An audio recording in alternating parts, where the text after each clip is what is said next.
And it's time we regain and recapture what God intended for the home to be. A man who loves the Lord and loves his wife. A woman who loves the Lord and loves her husband. And they together raise up godly children and say, as for me and my house, we will serve the Lord. Well, immediately somebody else knew this was God's plan. So we don't get one verse, one chapter past Adam and Eve being naked and happy and unashamed. I could say something there, but I won't. Anyway, they're just a beautiful married couple enjoying life. And God has given them the authority to rule the earth. And then who slithers in except for the serpent? And that's Satan trying to mess it all up. Why? Because he knows God has given the family the authority to exert influence on its society. So Satan says, if I want the world, I've got to get the home.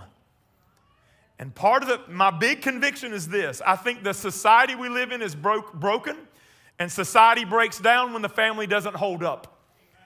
And when we have marriages falling apart by the numbers, we have kids going astray, all the society issues. I'm telling you, I believe it's an indictment on the home.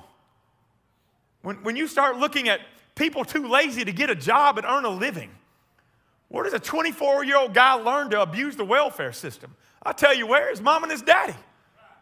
It starts in the house. Where's defiance of authority?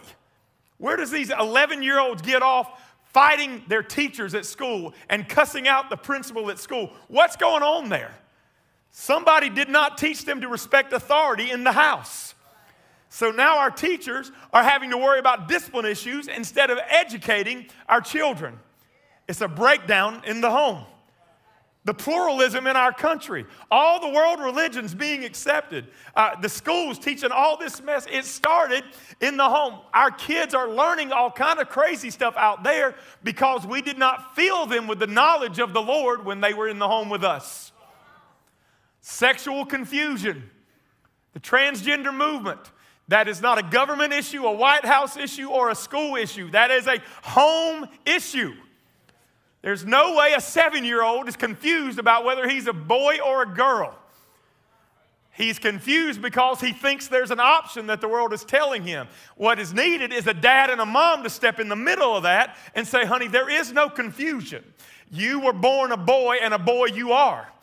That is what you are. And it's time for godly men and women to step into the void, the vacuum of morality in our society. And instead of letting society dictate our morality, we let the Word of God dictate our morality as a godly father and mother.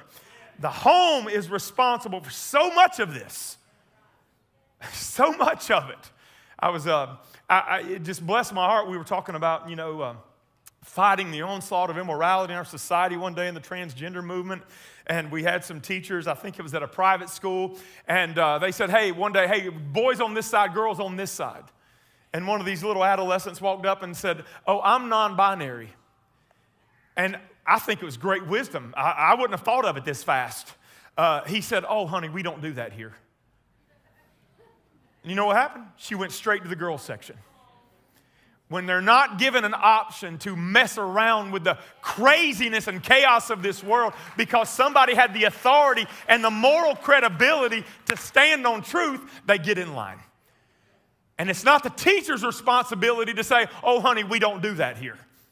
That's daddy's responsibility and mama's responsibility to say, this is our house, and as for me and my house, we're going to serve the Lord.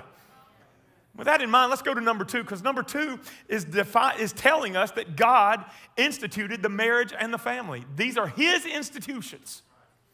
It is not a fabrication of the world.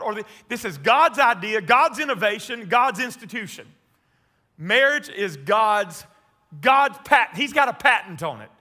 And it's Genesis 2:24. That's His patent number. GEN 2:24. That's the patent number. Male, female, He created them.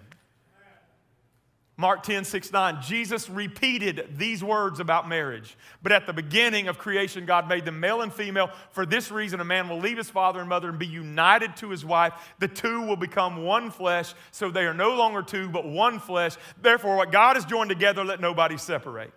And when the enemy heard that, he says, I'm going to do everything I can to separate. When God says, I don't want them to divorce, I don't want them to separate, when God says, I want it to be male and female, the enemy hears all that. He gets in the middle of it, says, I'm going to screw all that up. I don't want them to be together. I want them to separate. Male and female, we'll see about that. The enemy is going in there trying to, next in your outline, redefine marriage and family. That's his first attack. If he can make the home look anything other than man, woman, children, then he's winning, because that is God's design. Male and female he created. That's a marriage. A marriage is not one man and two women. A marriage is not one woman, a man, and a little man on the side. Marriage is not a man pretending to be a woman married to another woman. Marriage is not a man and a furry. Whatever heck the furries are. I don't know what that is. Marriage is not a man and another man. Marriage is not a woman and another woman. That's not marriage. And you can call it something else. You can call it an arrangement. You can call it something, but you can't call that a marriage, because marriage, it belongs to the Lord. It's his institution, his definition, not anybody else's. And the enemy has wiggled his way in and is trying to redefine what a normal, godly home looks like. And then you get in, and let's just not pick on that. Let's get in everybody else's business in the room. His original intent was meant to be one man, one woman for life and their kids.